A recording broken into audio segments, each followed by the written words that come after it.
భారతదేశంలో మోడీ బీజేపీ ప్రభంజనం మొదలైంది. ఏంటంటే దక్షిణాదిన అనేక రాష్ట్రాల్లో మోడీ గెలవబోతున్నారని తెలుస్తుంది. ఏదైనా సరే ఉత్తరాదిలో దాదాపుగా 23 రాష్ట్రాల్లో బీజేపీ ప్రభంజనం లాగానే దక్షిణాదిలో కూడా తమిళనాడు, కేరళ, తెలంగాణ ఇలాంటి రాష్ట్రాల్లో కూడా మోడీకి మరిన్ని ఎంపీ సీట్లు రావచ్చని తెలుస్తుంది. ఏదైనప్పటికీ గట్టి కార్యకర్తలు పట్టున్న భారతీయ జనతా పార్టీ రాబోయే రోజుల్లో ఒక ప్రపంచం సృష్టిస్తుందంటే నమ్ముతామా? నమ్మాలి.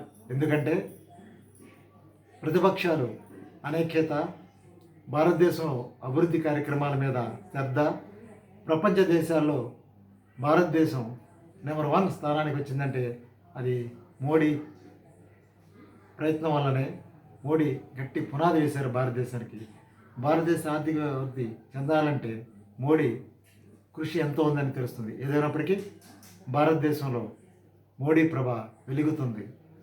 రానున్న పార్లమెంట్ ఎన్నికల్లో భారతదేశంలో బీజేపీ నాయకత్వంలో మోడీ ప్రభంజనం సునామీలా వస్తుందంటే అతిశక్తి కాదు. చూద్దాం ఎలా ఉంటుందేందో. శ్రీనివాస